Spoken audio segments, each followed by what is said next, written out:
plays on that right side right now. That's going to be me one day. I'm going to play for the Arkansas Razorbacks. Burlsworth, you are never playing defense again, ever, ever. Do you hear me?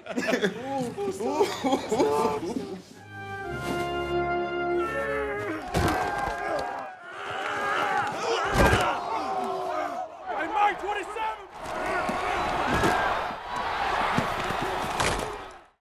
All his life, he was told he wasn't built for this. Too big, too slow, too late. And yet, he would become an NFL starter before everything changed at 22. Thick glasses as a symbol, footwork measured to the inch, one simple rule, don't walk on the grass, and a photo in front of the scoreboard after every win. This is the true story of Brandon Burlsworth, the outsider who turned humiliation into legacy. Harrison, Arkansas. On a Sunday, baptism water is still running down the hair of a massive kid, Brandon. His mother smiles. I'm proud of you. The contrast is harsh. Outside, the mockery. Inside, faith and the stubborn idea that God has a reason. At home, the bills pile up. The fridge isn't always full, and Big Brother Marty watches over him like a second father. Their dad? Out of the picture. Alcohol took care of that.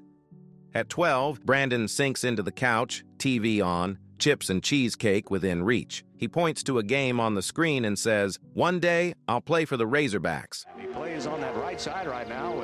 That's going to be me one day. I'm going to play for the Arkansas Razorbacks. Marty scoffs, but Mom never crushes the dream. Instead, she lays down the rule. You can get there if you work harder than everyone else. First school game. He's a sub. He goes in, gets to the quarterback, and clings to his leg without making the tackle. The stadium laughs. The coach screams. Burlsworth, you are never playing defense again, ever. The family swallows it. On the sideline, another coach watches. His name is Ty. After the storm, he walks up to Brandon. You want to get better? First to practice, last to leave. A seed is planted. I'll see you in a few years, maybe. See you then. High school. Brandon is the one who opens the locker room. He's not sure if this is the road God wants for him, but he keeps moving. Coach Ty gets him an unofficial visit to the University of Arkansas, the dream. Except the O-line coach, Bender, looks him up and down and decides, not big enough, not good enough. You can come as a walk-on on your own dime, but you won't play here. And if it'll make you feel any better, I'll even make you an invited walk-on.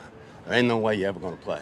The blow hurts. The challenge appeals. Brandon vows to come back bigger, stronger. He hears, put on weight, and goes for it, too much. When he shows up in Fayetteville, the scale reads 330 pounds. I don't know whether to congratulate you or put you on life support.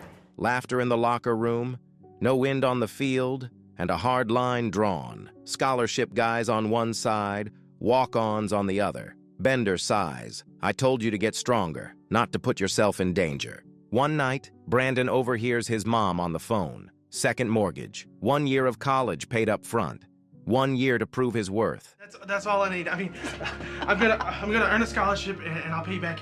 She hands him the bill for his dream. He promises, I'll earn a scholarship. I'll pay you back. Deep down, shame and determination shake hands. 5 a.m. Prayer. Notebook. Weights, reps, footwork. Left, right, anchor, reset. Bender hammers the point. Football isn't about strength. It's feet. The line becomes a metronome. At first, Brandon loses reps, loses breath, loses face. Then he loses fat, gains muscle, and gains respect. That's pretty good. The locker room that used to mock him starts to quiet down when he walks in. During a shoot drill, they match him with the beast of the line. Nobody bets on him. Whistle. Hands set, perfect feet. Brandon drives the mountain out of the chute. Silence. Again. He moves him even faster. The laughs turn into, okay, all right. The culture flips. The guys used to tease him for refusing to cut across the grass. Walk on the grass, who cares? But he sticks to the sidewalk. Simple rule, do the little things right. Always. One night, a strawberry milkshake is spiked at the next table. Brandon drinks without knowing. When he realizes the prank, he heads out to run in the rain to burn it off. 2 teammates join him. The rain washes away the shame and cements the brotherhood. The next day, the coach calls him into his office. Grab your stuff and your uniform. A trap? Surprise. I got a scholarship. You what? The scholarship locker. Scholarship earned. From there, every win gets immortalized in front of the scoreboard. New tradition. New Brandon. Next season, clash against Florida. Mid-game, everything goes blurry.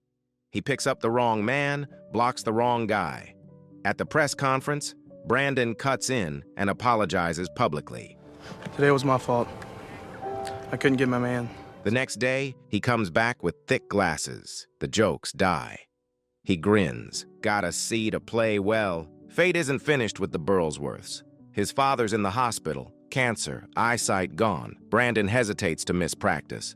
Bender stops him cold. Football is only part of life. Family first, Brandon and Marty go to the bedside. A few words, a prayer, then silence. The field has never felt so big, nor the line of scrimmage so heavy. The season unravels. The crowd boos. The staff changes. Brandon refuses to watch the team blow apart. He grabs his phone, rents a summer house for the offensive line, stacks weights, and writes on a whiteboard, Burl's Way.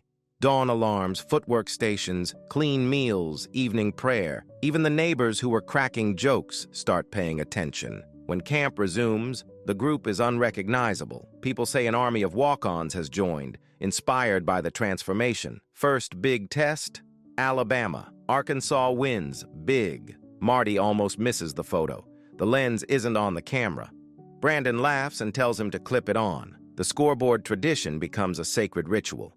November 14th, 1998, Tennessee. A title in the back of their minds, but mostly the idea of finishing this journey the right way. The game is a brawl. Arkansas leads. The defense picks one off. All they have to do is run the clock. Gatorade ready, and then, on a simple drop step, the quarterback catches Brandon's foot and trips. Fumble. The other team scores. Silence on the sideline. Brandon stands in the noise, helmet dangling from his fingers for a long time. In the locker room, he hunts for the quarterback. That's on me. The other one shakes his head. Falling is part of the game. Dropping the ball is on me. Sometimes leadership is owning it yourself, and sometimes it's letting someone else own their part.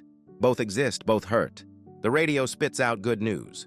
Brandon is All-American. Brandon Burlsworth has been named first-team All-American.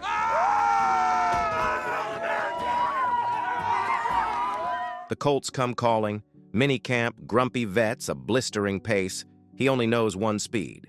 The coach looks at him and decides, you're a starter. Brandon smiles, a little lost. All his life he had to fight for every inch. Now the line comes fast, but it's the fruit of thousands of invisible hours. Before heading back to sign, he stops by Arkansas. He's invited to a ring ceremony. He declines. He promised his mom he'd take her to church. He gets in the car and hits the road he knows by heart. Marty calls later. No answer. Flashing lights in the driveway. A police officer, words you never forget, and a mother shouting her son's name. Brandon is gone. My baby is dead! The following days feel unreal. At the funeral, a stranger questions divine justice. Marty boils, but their mother keeps that way she has of looking at life. We're too small to understand everything, but we can choose what we do with our pain. You have to trust that something greater sees things from a higher perspective. On the field, a floral arrangement in big letters, "We trust," stops Marty cold. He'd never noticed the message like that. Sometimes a world has to collapse for a word to make sense. From there, Brandon's path stops being just one person's story. The Brandon Burlsworth Foundation helps kids see, literally, and gets them into stadiums. The University of Arkansas funds academic scholarships in Brandon's name every year, including one for a walk-on who resembles him. In 2010, the Burlsworth Trophy begins honoring the best college player who started as a walk-on. His locker, enshrined behind glass, stays lit as a daily reminder. Details matter, faith in the process matters, respect for the small rules matters, and above all, every kid mocked for their body or their background can point to this story and say, why not me?